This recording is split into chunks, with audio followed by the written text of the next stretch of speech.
आज का सबसे बड़ा सवाल, क्या दुनिया वाकई में टेररिज्म को खत्म करना चाहती है या फिर कुछ बड़े देश इसे सिर्फ अपने जियोपॉलिटिक्स का एक टूल समझते हैं। इंटरनेशनल सिक्योरिटी की दुनिया से इस वक्त एक बहुत बड़ी खबर आ रही है, वो भी मॉस्को से। भारत के नेशनल सिक्योरिटी एडवाइजर यानी एनएसए अजीत डोवाल जी ने एक बार फिर ग्लोबल स्टेज पर खड़े होकर दुनिया के बड़े बड़ों को आईना दिखा दिया। उन्होंने बिना किसी हिचकिचाहट के एक बहुत ही कड़वा सच दुनिया के सामने रख दिया कि टेररिज्म के खिलाफ लड़ाई में अब डबल स्टैंडर्ड्स नहीं चलेंगे, यानी टेररिज्म के खिलाफ लड़ाई में अब किसी की बयानबाजी और बहानेबाजी से काम नहीं बनेगा। चलिए पूरी कहानी को थोड़ा ध्यान से समझते हैं। मौका था मॉस्को में चल रही इंटरनेशनल सिक्योरिटी फोरम और 14th meeting of high representatives of security matters का। इस हाई लेवल मीटिंग को होस्ट कर रहे थे रशियन सिक्योरिटी काउंसिल के सेक्रेटरी सर्गेई शोइगु। इस पूरी मीटिंग का मेन एजेंडा था मल्टीपोलर वर्ल्ड, यानी एक ऐसी दुनिया जहां किसी एक देश की दादागिरी नहीं चलेगी।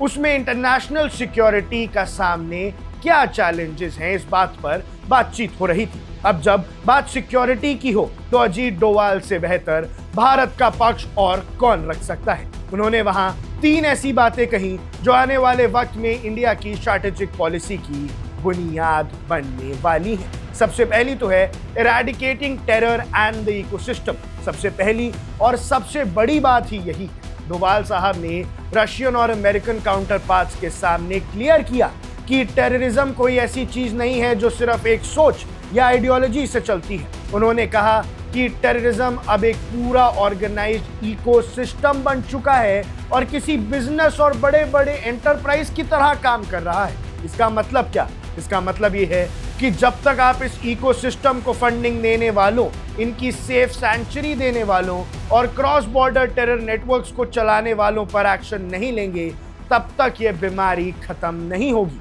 उन्होंने साफ लफ्जों में कहा कि रिस्पॉन्सिबल नेशंस को अब एक क्लियर चॉइस करनी होगी। आप या तो टेररिज्म को स्पॉन्सर करने वाले देशों के खिलाफ डिसाइसिव एक्शन लीजिए या फिर इस तबाही की अकाउंटेबिलिटी लेने के लिए तैयार रहिए। यहाँ उनका इशारा बिना नाम लिए किस तरफ था, ये हम सब बहुत अच्छे से समझ सकते हैं। कैसे पूरी दुनिया के सामने मॉस्को में पाकिस्तान को उन्होंने आंख दिखा दी है। इसके बाद उन्होंने बात की ग्लोबल ट्रेड सिक्योरिटी की। आजकल आप न्यूज़ में देख रहे होंगे कि वेस्ट एशिया यानी मिडिल ईस्ट में हालात कितने खराब चल रहे हैं। रेड सी और स्ट्रेट ऑफ होर्मुज जैसे क्रिटिकल मैरिटाइम वाटरवेज पर लगातार अटैक्स हो रहे हैं। अब डोवाल साहब ने इस बात पर जोर दिया कि अगर ग्लोबल इकोनॉमी को चलते रहना है तो इंटरनेशनल ट्रेड को सेफ और अनइंटरप्टेड मूवमेंट की बहुत ज़्यादा ज़रूरत है। भारत के लिए ये वाटरवेज लाइफलाइन की तरह है और इनकी सुरक्षा पर किसी भी तरह का कोई भी कॉम्प्रोमाइज़ नहीं किया जा सकता।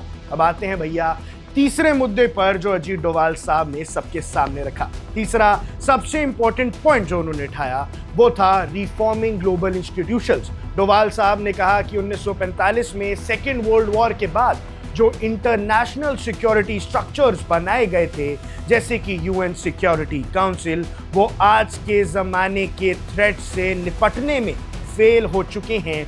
और भैया यूएन नेशनल सिक्योरिटी भी उस हिसाब से, सिक्योरिटी काउंसिल भी उस हिसाब से काम नहीं कर रहा है। अब वक्त आ गया है कि इन पुराने इंस्टीट्यूशंस को बदला जाए, उनमें थोड़े रिफॉर्म्स लाए जाएं ताकि ग्लोबल साउथ यानी जो डेवलपिंग और अंडर डेवलप्ड नेशंस हैं उनकी आवाज़ को भी बराबर की जगह और रिप्रेजेंटेशन मिले, सिर्फ कुछ बड़े देशों के दबदबे में ना डर जाए। बात बिल्कुल साफ है दोस्तों। मॉस्को के इस मंच से भारत ने दुनिया को बता दिया है कि टेररिज्म पर अब कोई भी इफ और बट नहीं चलेगा। अगर आपको इंडिया की स्ट्रैटेजिक पॉलिसी और बाकी डिप्लोमेटिक स्टेटमेंट्स पर लगातार अपडेट्स चाहिए तो आप ऐसे ही वन इंडिया के साथ बने रहिए और मिनिस्ट्री ऑफ एक्सटर्नल अफेयर्स यानी MEA की ऑफिशियल वेबसाइट पर जाकर उनके डिप्लोमेटिक डिस्पैचेस को आप ट्रैक भी कर सकते हैं। लेकिन ऐसे में आपको क्या लगता है, क्या वाकई दुनिया के बड़े बड़े देश अब टेररिज्म पे अपना डबल स्टैंडर्ड्स छोड़ देंगे? अपनी राय कमेंट सेक्शन में जरूर बताइएगा। अब देख रहे हैं वन इंडिया, मैं हूं आकाश Kaushik. Subscribe to One India and never miss an update. Download the One India app now.